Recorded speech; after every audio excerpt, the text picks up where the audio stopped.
अवधूत चिंतन श्री गुरुदेव दत्त श्री स्वामी समर्थ। आज मी पालक पनीर बनवलेला आहे। आज सॅटरडे आहे ना, त्यामुळे सर्वजण घरी आहे, त्यामुळे मी म्हटलं छान आज पालक पनीर करा। त्याच्यासाठी मी 2 कांदे घेतले, 2 टोमॅटो घेतले, आता ते मी बारीक चिरून घेते आणि 3-4 हिरव्या मिरच्या घेतल्या। आता मी थोडं तेल टाकलं आणि त्याच्यावर हे चिरलेले कांदे छान परतून घेते। आता ही कांद्याचा कलर ब्राऊन होईपर्यंत परतून घ्यायचे आणि नंतर मी हे कापलेले टोमॅटो टाकले। आता त्याच्यावर ह्या आपल्या चिरलेल्या मिरच्या टाकल्या 3-4 आणि लसण हे मी रात्री बदाम भिजू घातले होते ते टाकले। तुम्ही काजू घालू शकता बरं, पण माझ्याकडचे काजू संपले होते त्यामुळे बदाम होते, मग मी तेच टाकले। असं काही नाही, बदाम काजू मगजबी सर्व चालते, जे तुमच्याकडे अवेलेबल असेल ते टाका। लसण टाकला आणि थोडीशी अद्रक टाकली। आमच्याकडे आलेला अद्रक म्हणतात म्हणून मी अद्रक म्हटले। आणि ही मगजबी बी थोडी बी भिजू घातली होती ते पण टाकली। हे माझ्या स्टाईलची पालक पनीर आहे, खूप सुंदर लागते, आम्हाला तर खूप आवडते। आता हा मसाला आपला परतून झालेला आहे। आता मी हा मिक्सरमध्ये ग्राइंड करून घेते आणि याच्यावर थोडे मला आठवलंच नाही, थोडे धने आणि जिरे पण टाकायचे, खूप छान लागतात हे। वेळेवर धने आणि जिरे याच्यावर टाकले ना खूप सुंदर लागतात। धनेपूड जिरेपूड तर टाकतेच मी, पण हे असे धने आणि जिरे पण टाकायचे। आता आपला हा मसाला मी मिक्सरमध्ये ग्राइंड करून घेते।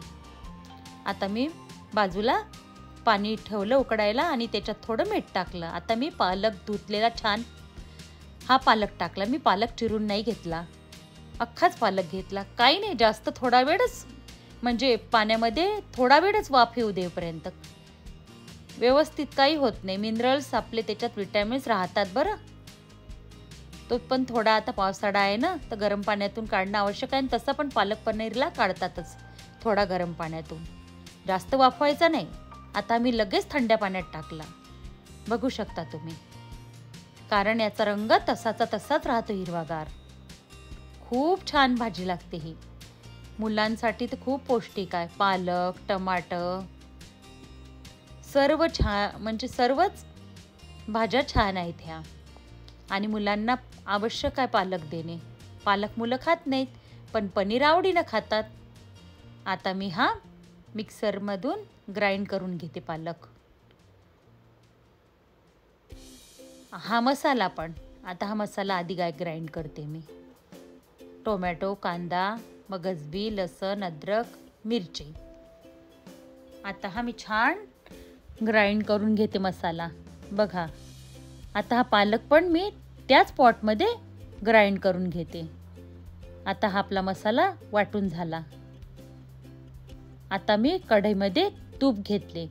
हो, पालक पनीर करताना ना तुम्ही तूपच घ्या, खूप छान म्हणजे खूप छान टेक्स्चर येते पालक आपल्या तुपाने, तेल नाही घ्यायचं।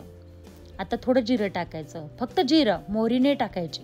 मी मोहरी नाही टाकत पालक पनीरमध्ये, तुम्ही वाटल्यास याच्यात लसण कापून पण टाकू शकता बरं। आता हा मसाला मी वाटलेला छान या तुपामध्ये परतून घेते। छान मंद गॅस करायचा, कमी गॅस केला की नाही तर हा मसाला आपला छान परतून होते, बघू शकता तुम्ही। इतका छान वास दरवडला आमच्या घरात की बस। आता ही थोडी कसुरी मेथी टाकली मी टाकते बरं याच्यात कसुरी मेथी। ही पूर्ण माझी रेसिपी आहे, तुम्ही बघा। धनेपूड जिरेपूड घाटी मसाला आणि काश्मीरी लाल मिर्च पावडर। आता ही छान ह्याच्यामध्ये होऊ देते मी, थोडं असं नेहमी म्हणजे आपला परतत राहायचं, कारण हा मसाला खाली लागू द्यायचा नाही कढईला, बघा तुम्ही। म्हणजे आपलं चालूच ठेवायचं परतवणं।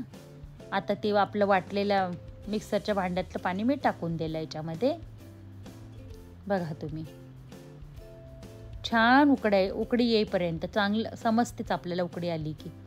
आता ही उकडी आली या मसाल्याला, आता मी हे आपली पालक प्युरी केली होती ते पण टाकून देते याच्यात आता लगेच। काही जण पालक प्युरी वेगळी करतात तुपात, हे वेगळी करते. मी तसं करत नाही, एवढी कटकट नको. हे दोन्ही मी एकत्र करते. काही नाही, खूप छान लागते. आता मी थोडी किंचित साखर आणि मीठ टाकते. आणि हे घरचं पनीर आहे माझं हां. आणि मी थोडं किसून घालते वरून. थोडं किसून आणि त्याच्या फोडी पण करते पनीरच्या. मी तुम्हाला म्हटलं नाही, माझी पद्धत आहे, पूर्ण माझी पद्धत आहे ही. आणि थोडी कोथिंबीर. बघा किती छान वाटते पालक पनीर. बघा, तुम्हाला आवडली असेल तर प्लीज लाईक सबस्क्राईब करा. लाईक करत जा मला. व्ह्यूज तर येतात मला, पण लाईकच येत नाहीत. प्लीज गाईज सपोर्ट करा मला. आता माझं पालक पनीर रेडी आहे खायला. या तुम्ही जेवायला.